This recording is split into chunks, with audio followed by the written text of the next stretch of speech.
River State Prison, 40 kilometers north of Albany, looked like a typical medium-security correctional facility. Gray concrete walls, barbed wire around the perimeter, and a constant hum of tension hanging in the air. The building, built in the early 90s, housed 523 inmates and a staff of 84, including guards, administrative staff, and medics. Emily Coleman parked her shabby silver Ford in the staff parking lot at 6:30 in the morning sharp. She always arrived half an hour early for her shift, a habit developed over 3 years of service. The cool October breeze ruffled her blonde hair into a practical ponytail as she walked to the checkpoint. "Good morning, Emily," nodded Jim, the elderly security guard sitting behind the front desk. "You're early as always." "Habit," she smiled, handing him her ID. "What's new?" "Same old routine. D Block is buzzing after last night's fight, so it's going to be fun there today." Emily nodded, receiving her ID. D Block wasn't her station, but news spread through the prison faster than wildfire. She worked in B Block, which housed mostly non-violent criminals, crooks, thieves, drug dealers. Many considered it a resort compared to the other wings of the prison. Once in the locker room, Emily changed into her uniform, navy blue pants, shirt, and jacket, with the New York State Department of Corrections emblem. 3 years ago, when she first put on that uniform, Emily felt like an important part of the system. She had dreamed of a career in law enforcement since she was a teenager, but due to financial difficulties in her family, she was unable to enroll in the police academy. Working as a prison guard was a compromise and, she hoped, a stepping stone to something more. "Hey Coleman, did you hear? We got a new guy transferring in from Sing Sing. Big shot by the looks of it," Carla Jenkins said, opening her locker next to her. Carla was 2 years older than Emily, with 8 years of experience and a reputation for knowing everything about everyone. Tall, with dark skin and penetrating eyes, she was a born observer. "What did he do?" Emily asked, fastening her belt. "Financial fraud worth millions. Fooled a bunch of rich investors. Got 8 years, but I bet he'll be out in 4 for good behavior." "And why was he transferred here?" "Something to do with overpopulation and good behavior. He's in your cell block, so you'll see for yourself soon enough." "Name's Ryan Turner." Emily just shrugged. New prisoners arrived regularly, and rarely were any of them of particular interest. But as she entered the control room of B Block for her morning briefing, she immediately noticed the extra card in the allotment. "Coleman, you're conducting orientation for Turner today," Garrison, the shift supervisor, announced. "He arrived overnight, cell 216. Nodding, Emily accepted the file folder. After the briefing and the morning check of the prisoners, she headed to the designated cell. Opening the observation window, she saw a man sitting on the edge of a narrow bunk with a book in his hands. "Prisoner Turner, stand up," she said the standard phrase. The man looked up, closed the book, and stood up smoothly. He was tall, slender, with attentive green eyes and dark hair neatly combed back. His orange uniform looked as if it had been ironed, an unfamiliar sight for a prison cell.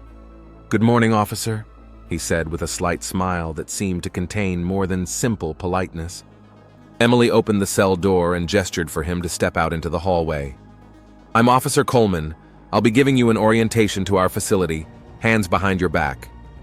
Turner obediently folded his hands behind his back, keeping a look of calm confidence on his face that was rare among prisoners, especially new arrivals. "Thank you, Officer Coleman. I appreciate your help in adjusting to your new place." His voice was soft, educated, without the typical harshness common to most River State residents. As they took the standard tour of the block, dining hall, and work areas, Emily felt Turner's scrutinizing gaze on her. He asked smart, thoughtful questions about schedules, rules, and opportunities for self-education. "In Sing Sing, I had the opportunity to help in the library," he remarked as they passed the prison book depository. "I hope to have the same opportunity here." "The librarian accepts applications for auxiliary positions," Emily replied, "but the decision is based on the officer's behavior and recommendations." "I'll try to earn a favorable recommendation, Officer Coleman." Turner smiled, and for a moment their eyes met. Something in his eyes, insight, intelligence, maybe even challenge, made Emily feel slightly uncomfortable. She averted her gaze and continued the tour in a more formal tone. 2 weeks after Turner's appearance at River State, Emily began to notice that she found herself in the library more and more often during his shift there. It started by accident. She was looking for a particular book for her online criminology course. Turner, who had already taken the position of assistant librarian, not only found the volume she needed, but also suggested 3 additional sources. "I studied law before I became a con man," he said with a self-ironic smile. "These books will help you better understand the theory of criminal behavior." "Thank you for the recommendation, Prisoner Turner, but I'll figure out my own curriculum," Emily replied, then maintaining a professional distance. The following visits to the library, however, grew longer and longer. Their conversations, which began with a discussion of books on criminology, gradually covered philosophy, psychology, and literature. Turner had an encyclopedic knowledge and an amazing gift as a storyteller. "You're too smart to be here," Emily once remarked, forgetting the professional distance. "Smart people do stupid things when they lose their bearings," he replied, looking her straight in the eye. "You know, Officer Coleman, sometimes I think you and I are alike. Both of us stuck in places that don't fit our potential." "I'm here by choice," she replied sharply. "Is that so?" His voice was soft, but his words hit the mark. "I think you deserve better than that. Someone with your intelligence and observation." "That's enough, Turner," Emily cut him off, suddenly realizing how unprofessional their conversation had become. "Go back to your duties." But the words had already gotten under her skin like soft poison. River State really wasn't her dream. At 29, she was stuck in a low-paying position instead of building a real career in law enforcement. Her online criminology courses were progressing slowly because of her exhausting work schedule. One night, during the night shift when most of the inmates were asleep, Emily was walking around the cell block and noticed a light on in the library. Ryan, who had been authorized to work extra nights for inventory, was sitting at a desk with papers. "Can't sleep, Officer Coleman?" he asked, not looking up from his paperwork. "Just checking the order," she replied, stopping in the doorway. "You were supposed to be finished at 22 hours. Old Johnson gave me permission to finish cataloging the new editions." Turner pointed to the stack of books beside him. "Would you like to take a look? There are some interesting works on criminal psychology in here." Emily knew she should refuse and continue her rounds, but instead she took a step inside the room. "I only have 5 minutes." Their conversation dragged on for half an hour. Ryan talked about books, his past life, people he'd met. He told funny stories from college without touching on the subject of his crimes. In his company, Emily didn't feel like a correctional officer, but just a woman having an intelligent conversation with an interesting man. "You're here every Tuesday and Thursday, aren't you?" he asked before she left. "Perhaps I could pick something up for you for your next visit?" "That would be helpful," Emily replied, already knowing she was crossing a dangerous line. Their secret meetings in the library had become a regular occurrence, always under the pretense of discussing study materials. One day, Ryan handed her an envelope. "Just some notes on the topics we've been discussing," he explained. "Might be useful for your course." At home, Emily found in the envelope not only notes on criminology, but also a personal letter, intelligent, heartfelt, full of insight into her ambitions and frustrations. No one had ever understood her so well. She knew she should report the inappropriate correspondence to her superiors. Instead, she wrote back. Their communication deepened, becoming more and more personal. Letters were replaced by brief physical contacts, a casual touch of the hand, intimacy while looking at a book. One day, in an empty library storeroom, their lips met in a kiss that instantly changed everything. "We can't," Emily whispered, pulling away. "We already do," Ryan replied quietly. "And you feel the same way I do." She knew he was right. She knew he was violating every conceivable professional standard, risking her career and her freedom. But for the first time in a long time, she felt truly alive. "You deserve better than this godforsaken River State," Ryan had said during one of their meetings. "With your intelligence and my connections, we could accomplish a lot when I get out of here." He painted tantalizing pictures of a future where they would build a new life together. Sometimes Emily caught herself believing in these fantasies, despite the rational part of her mind screaming danger. Carla Jenkins began to notice a change in her colleague's behavior. Emily, always punctual and focused, began showing up at the last minute before her shift, often looking pensive, distracted. "Are you okay?" Carla asked one day in the locker room. "You haven't been yourself lately." "I'm just tired," Emily dismissed it. "Studying, working, the usual stresses." "If you say so." Carla shrugged, but her gaze remained wary. "By the way, I've seen you talking to that Turner guy a lot. Be careful." "What do you mean by that?" "There were rumors about him in Sing Sing. They say he had a way with people, a way of manipulating them. It's part of his, talent." "I'm just helping him adjust," Emily lied, feeling her pulse quicken. "It's nothing personal." "Of course," Carla closed her locker. "Just remember the rules. He has a reputation for getting what he wants, regardless of the consequences to others."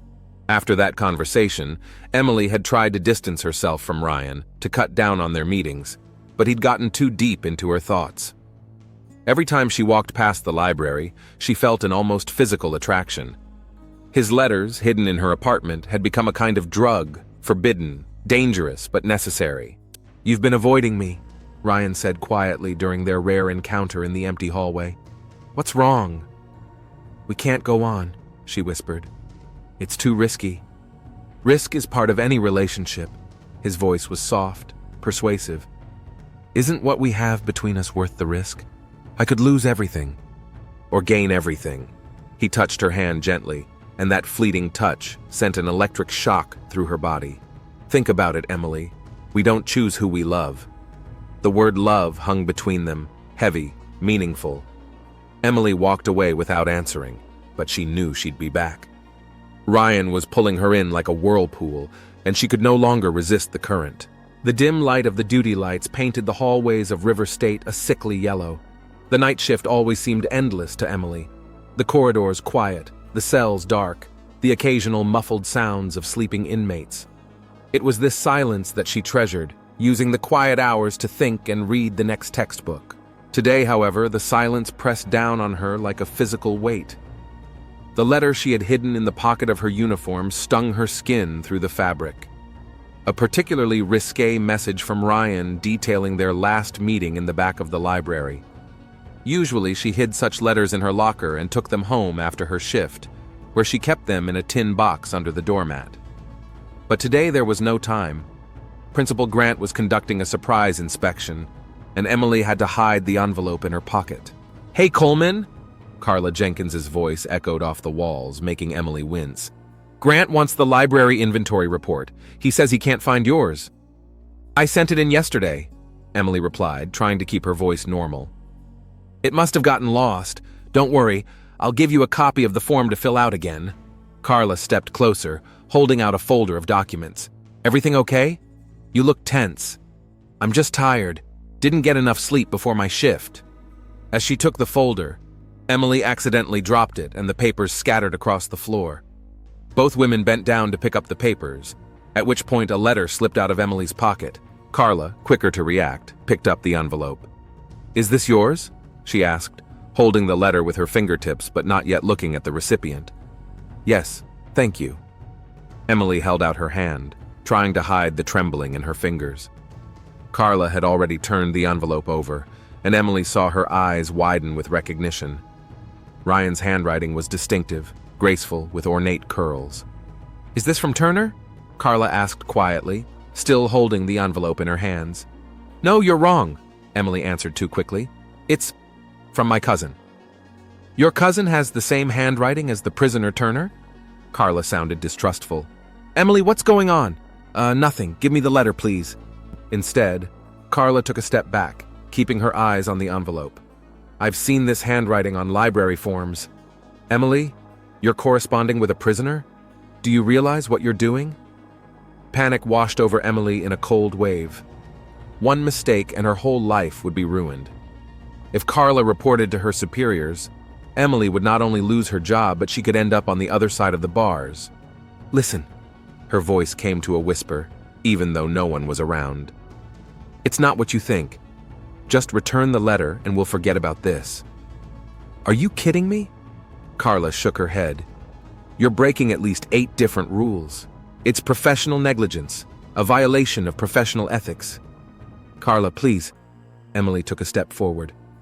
I can explain. Just not here, not now. There's nothing to explain, Carla cut her off. I can't turn a blind eye, Emily. You know the rules as well as I do. What are you going to do? Carla thought for a moment, weighing her options. After shift, we're going to Grant's. Together. You'll tell him yourself, and maybe that'll soften the blow. No! Emily exclaimed. Carla, you don't understand. It would destroy my career, my life. Do you realize he's manipulating you? Carla's face softened. Emily, it's his specialty to find weaknesses and exploit them. He's making you a pawn in his game. You don't know him, Emily argued hotly. There are real feelings between us. Carla sighed heavily. God, Emily, do you really believe that? Listen to yourself. I don't want to set you up, but I won't keep quiet either. Either we go to Grant's together after shift, or I go alone. It's your choice. With those words, she handed the letter back to Emily and headed for the guard station, leaving Emily in a daze in the middle of the hallway. The next few hours passed like a blur. Emily automatically went about her duties while her thoughts frantically darted around looking for a way out. She couldn't let Carla reveal her and Ryan's relationship. Everything she was working toward, her career, her reputation, her freedom, everything was on the line. At 3 hours and 20 minutes past 3 in the morning, taking advantage of a routine cell check, Emily headed to the library, knowing she'd find Ryan there. He'd been given special permission to work nights cataloging new arrivals, a privilege he'd achieved through exemplary behavior, and a recommendation from Emily herself. He was sitting at the far desk, leaning over a stack of books. When he heard her footsteps, he looked up and smiled, a genuine, open smile. Emily, what a pleasant surprise, he began. But then he noticed the look on her face. What's wrong? Carla found your letter, Emily whispered, glancing quickly toward the door. She knows about us. The smile faded from Ryan's face. He stood up, walked around the table, and approached her. His movements were calm, calculating. What exactly does she know? She saw your handwriting, recognized it, said we were going to Grant's after her shift, or she'd go alone. I see. Ryan rubbed his chin like he was thinking about a chess game. We have until the end of the shift. When does it end? 7 a.m., but Ryan, it's over. If Grant finds out... Relax. His voice was soft, confident. It's not over. She has only suspicion, no proof. The letter is proof. Destroy it. And all the others you keep at home. Her word against yours. Emily shook her head. You don't know Carla. She won't back down. And then they could check the security cameras, our meetings. The library has blind spots. You said so yourself. And the meetings could be explained by your work with the inmates. They won't fire you based on suspicion alone. His logic sounded convincing, but Emily sensed something was wrong. Ryan seemed too calm, as if the situation didn't affect him personally. Don't you care? She asked, taking a step back. It's not just my career on the line. You could get more time for this. Of course I care.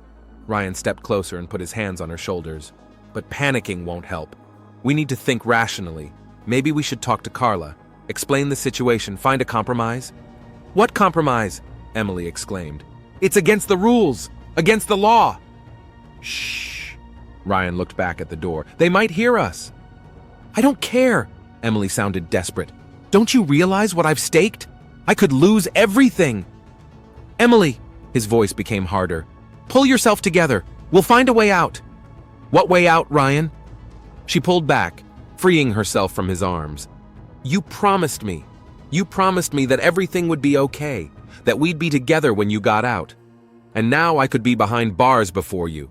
Something changed in his eyes, a shadow that flickered and disappeared. Sometimes you have to risk everything to get what you really want, he said, and there was a new note in his voice, cold, calculating. What did that mean? Emily felt a chill run down her spine. It means that sometimes you have to make sacrifices. Ryan took a step toward her, his face suddenly unrecognizable as the mask fell away. You think I didn't know what I was risking by starting a relationship with the guard?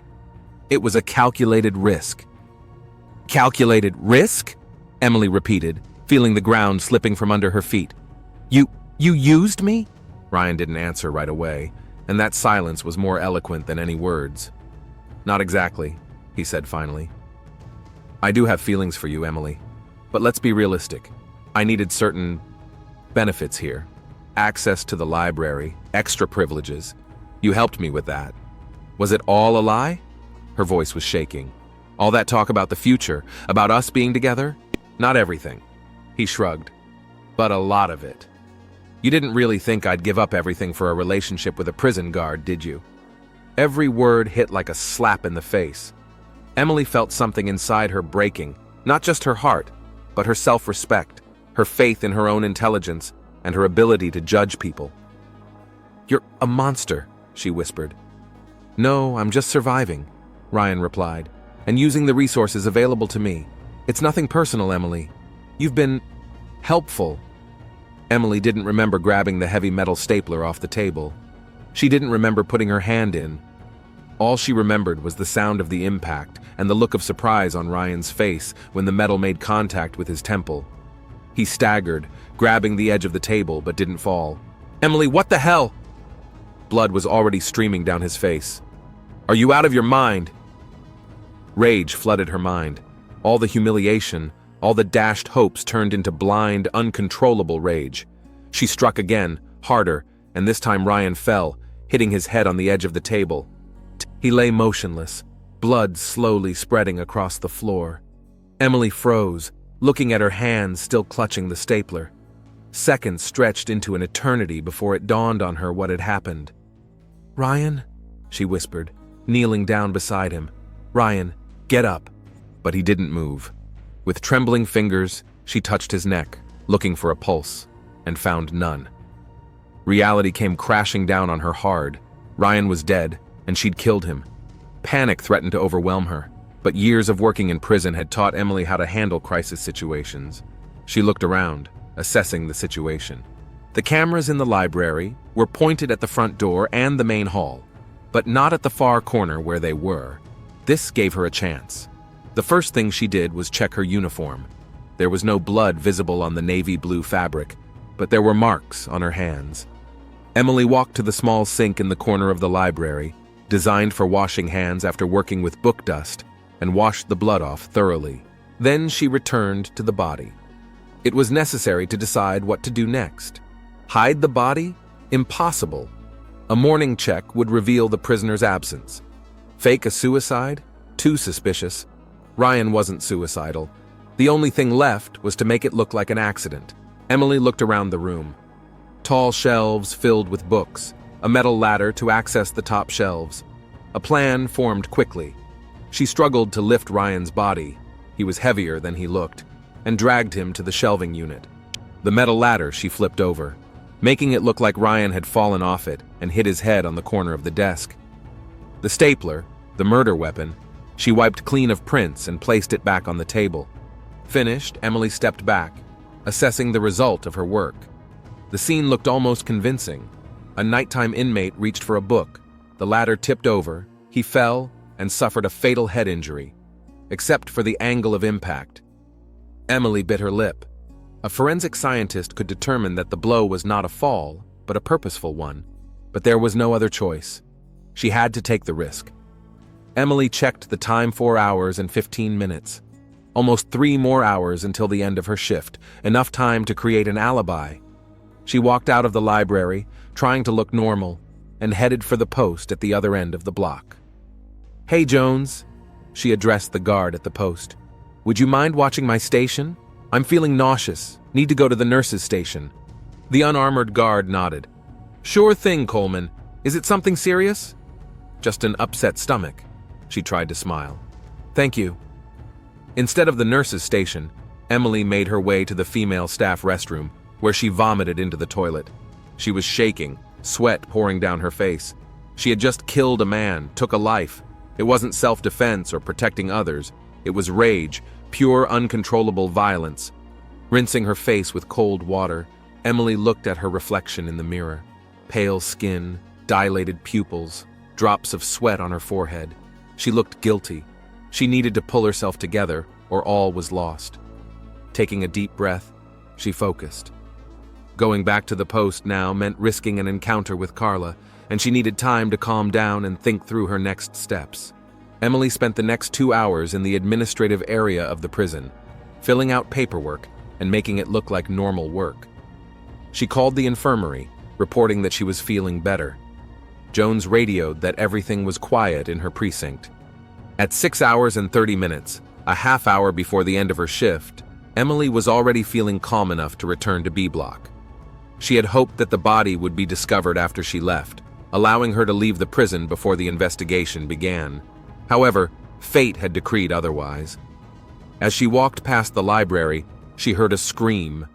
A young guard, Taylor, who was doing his morning check, had discovered the body. "Help!" he shouted, running out into the hallway. "Prisoner down! Get a medic!" Emily froze. Her first instinct was to run, but that would have looked suspicious. Instead, like the other guards, she hurried toward the library. Ryan's body lay as she had left it, blood already caked on the floor. The prisoner was clearly dead, but protocol called for a medical team to be called. "What happened?" Shift Supervisor Harrison asked, appearing in the doorway. "Looks like he fell down the stairs, sir," Taylor replied. "Hit his head on the edge of the table." Harrison surveyed the scene, his face impassive. "Was anyone with him? Who gave permission for him to work at night?" "I did," came the voice of old librarian Johnson, entering the room. "He was cataloging the new editions. He had permission until 5 o'clock in the morning." "Coleman," Harrison turned to Emily. "You've been on duty in this sector. Did you see or hear anything?" Emily's heart was pounding so hard that it seemed everyone should be able to hear it, but her voice sounded surprisingly calm. "No, sir. I had an upset stomach and went to the nurse's station. Jones was filling in for me from about 4 to 6. "Confirmed," Jones nodded. "She looks sick, sir." Harrison frowned. "All right, everybody out of here. This is a crime scene until proven otherwise. Taylor, get Director Grant and the county coroner. Johnson, get a full report on when you last saw the prisoner and what he was doing. The rest of you, go to your posts. Shift's not over yet." As they left the library, Emily felt a look on her face. Turning around, her eyes met Carla's, who was standing off to the side. Her face expressed not shock at what she saw, but something else, suspicion bordering on certainty. Their investigation was just beginning, but Emily already knew that she would be the prime suspect in it. Without saying anything, Carla shook her head as if to say, "What have you done?" Nausea came up to her throat again, but Emily held back. Walking past Carla, she said quietly, "Not a word." Carla didn't answer, and that silence was more frightening than any threat. Emily headed toward her post, feeling her legs fill with lead. She had just crossed the point of no return. Detective Rutger Hampton arrived at River State at exactly 10 o'clock in the morning, 3 hours after Ryan Turner's body was discovered. By then, the prison was buzzing like a disturbed beehive. The death of an inmate, especially under these circumstances, was a rare event. Director Warren Grant personally met the detective at the front gate, his normally unruffled face showing concern. "District Investigator Detective Hampton," Rutger introduced himself, shaking the director's hand. "Tell me what happened." Hampton was a medium-sized man with heavy-looking gray eyes and thick blonde hair with graying at the temples. In his 23 years on the force, he had seen enough not to be surprised by human cruelty, but he retained the keen observation and methodical nature that made him the best detective around. "Prisoner found dead in the library this morning," Grant began, leading the detective through the checkpoints. "Presumably an accident. Fell down the stairs, hit his head on the edge of the desk." "Supposedly?" Hampton picked up a note of doubt in the director's voice. "The ME said the nature of the wound. Unusual for a fall, but I don't want to jump to conclusions." "Reasonable," the detective nodded. "Who discovered the body?" "Officer Taylor on his morning rounds.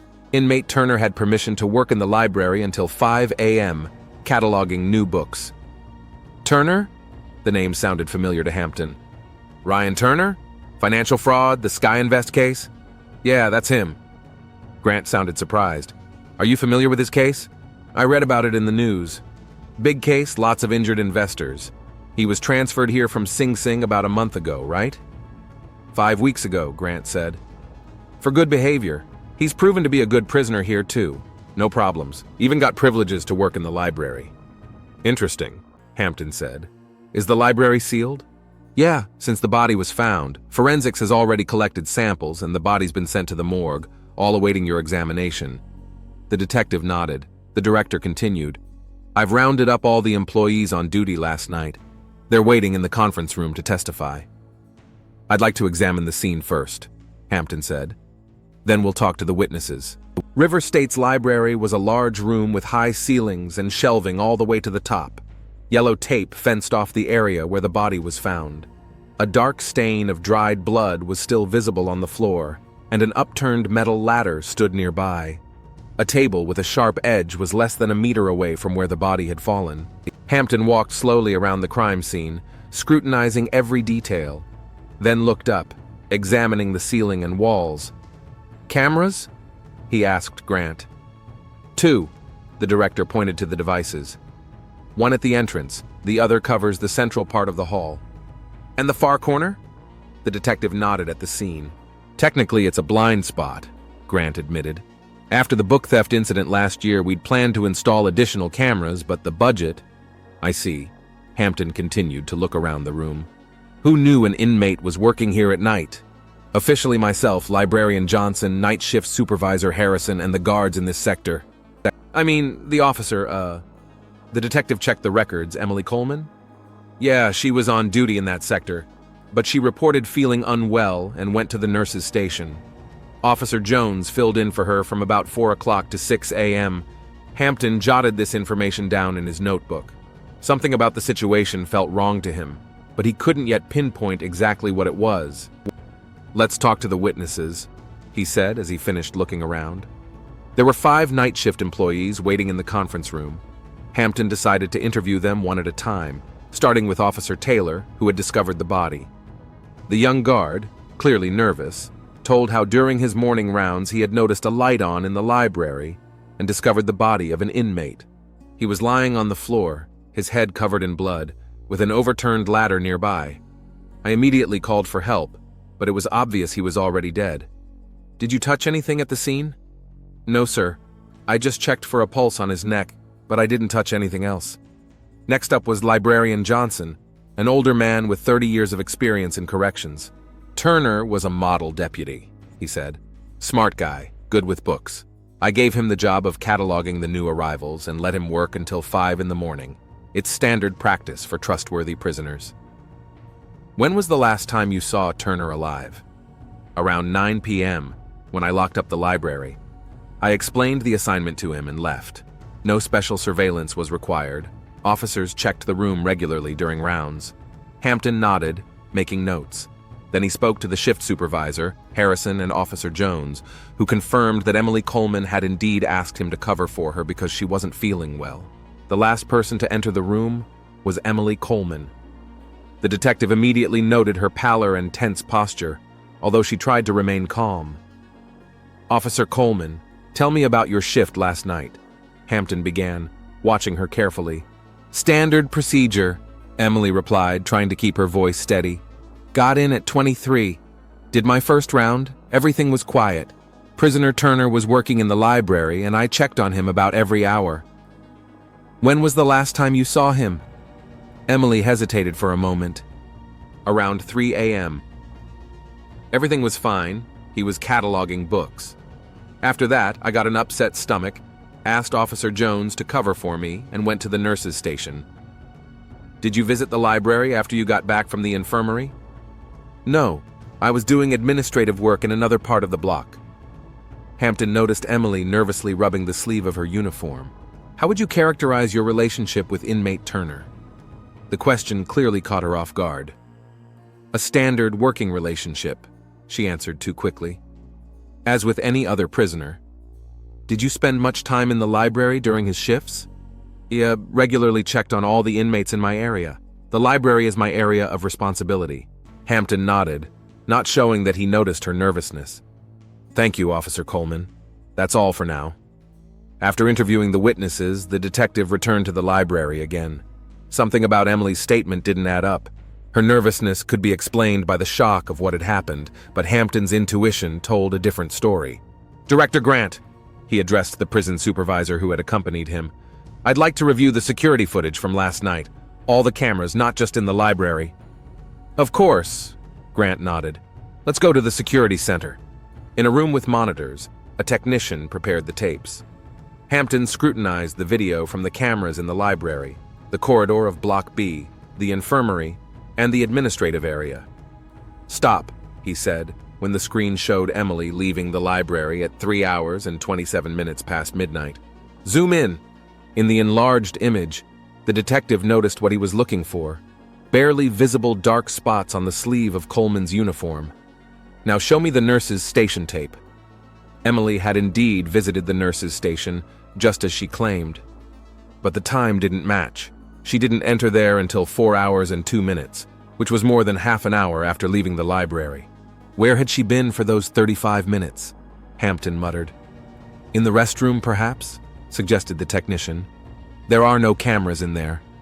"Maybe. Director Grant, you mentioned plans to install additional cameras in the library after the theft. Were those plans completely canceled?" Grant hesitated. "Not entirely," he finally admitted. "We installed one experimental camera, a masked one. It's activated by motion during off hours." "And where is this camera?" "In the far corner of the library between the shelves, aimed at the area where the body was found." Hampton straightened up, his gaze sharpened. "Why didn't you mention this before? Only 3 people know about it. Me, the security chief, and the technician who installed it. We didn't want word to spread. The camera is experimental, not part of the official surveillance system." "I want to see that footage. Now." The technician opened a separate program and entered a complex password. A black and white image of the far corner of the library appeared on the screen, the blind spot where the tragedy had occurred. The recording began at 3 hours and 18 minutes, when Emily and Ryan appeared in the frame. They were clearly arguing, though without sound it was hard to tell what exactly they were arguing about. Then something happened that changed the entire investigation. Emily grabbed a heavy metal stapler off the table and hit Ryan over the head. After the second blow, he fell, hitting the edge of the table. Further footage showed Emily checking for a pulse, then panicking and trying to fake an accident by flipping the ladder and placing the body on the floor.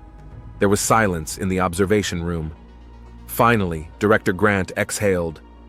"Jesus, this is murder." Hampton nodded, his face remaining impassive. "Invite Officer Coleman back in. Don't tell her what we saw. I want to talk to her alone." 15 minutes later, Emily was sitting across from the detective in an empty conference room. Hampton silently studied her for a few seconds before speaking. "Officer Coleman, tell me again, when was the last time you saw inmate Turner alive?" "I already told you. Around 3 a.m., she said, irritation in her voice. "On routine rounds." "And you went straight to the infirmary?" "Yes. I told Jones I had to leave first." "Interesting." Hampton opened a folder of photos. "Because the hallway camera shows that you left the library at 3 hours and 27 minutes. And you didn't arrive at the infirmary until 4 hours and 2 minutes later. Where were you for those 35 minutes, Officer Coleman?" Emily turned pale, but quickly pulled herself together. I was in the bathroom. I was throwing up." "In the restroom for 35 minutes?" Hampton shook his head. "Let's not waste time. We've gone through all the camera footage, including the one you didn't know about." He placed a hidden camera photo of Emily swinging a stapler on the table. "I know what happened in the library, Officer Coleman. The only question is why." Emily stared at the photo as if she couldn't believe her eyes. Her hands began to tremble. I don't understand. What camera?" "Hidden camera in the far corner of the library installed after the book theft incident activated by motion during off hours." Hampton stepped forward. "The tape shows everything, Officer Coleman. Your argument with the inmate, stapler hit, attempted fake accident. The only thing I don't know is why. What happened between you and Turner?" Emily covered her face with her hands.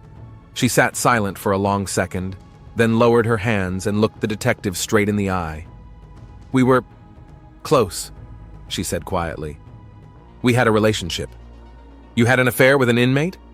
Hampton tried to keep his voice neutral, non-judgmental. "Yes. It started with conversations in the library, then grew into something more. He was different from the other inmates. Educated, understanding, he saw me, the real me. Go on. Carla Jenkins, the other guard, found his letter to me, threatened to report it to Director Grant. I went to Ryan, hoping to find a solution. And what happened? He said he was using me. Emily's voice shook. That everything was a lie, a manipulation for privilege, called me a resource. I don't remember grabbing the stapler. It happened so fast. You didn't plan to kill him? No, I just, lost control. When I realized he was dead, I panicked. I tried to hide what happened. There was so much pain and despair in her voice that even a seasoned detective could feel a pang of sympathy. But the facts remained. Emily Coleman, you are under arrest for the murder of Ryan Turner, Hampton said formally. You have the right to remain silent. Anything you say can and will be used against you in a court of law. You have the right to an attorney. As the detective read her rights, Emily sat motionless, as if petrified. It wasn't until police officers entered the room with handcuffs that she seemed to wake up. The worst part of me, detective, she said quietly as they handcuffed her, is that part of me still believes that he really loved me. Isn't that crazy? Hampton met her gaze. People do crazy things when they think they're in love, he replied, especially when the other person knows how to take advantage of it. 2 days after Emily's arrest, Detective Hampton returned to River State to finish his investigation. Director Grant met him in his office, looking tired and aged. We found the letters, Hampton reported, placing a plastic bag of evidence on the desk. In her apartment, under the floorboards, the correspondence had been going on for weeks. Turner was a master manipulator, playing on her ambition, insecurity, loneliness. How could we have missed it? Grant shook his head. Emily was one of the best officers. That's exactly why, Hampton replied. No one expected her to be so offended, and Turner was an expert at finding weaknesses. There's a reason he pulled off one of the biggest scams in state history. What's going to happen to her? Given the circumstances, her lawyer's going to push for manslaughter. If the judge and jury agree there was no premeditation, 3 to 7 years. It's ironic, Grant chuckled bitterly. She came to guard the prisoners and became one of them. As he left River State, Hampton remembered the last conversation he'd had with Emily before she was taken away. I knew the rules, she'd said then, looking through him. Knew all the risks. But when you think you found someone who really sees you, all the rules seem so insignificant. In those words was the quintessence of tragedy, a woman seeking acceptance and understanding, founded in an illusion created by a master of deception. And when the illusion shattered, she lost not only her love, but her self-respect, her freedom, her entire future. Detective Hampton got into his car and took one last look at the gray walls of River State. In his years of service, he had seen many crimes committed out of greed, jealousy, fear. But crimes committed because of broken hearts and shattered illusions always left a special bitterness in his soul.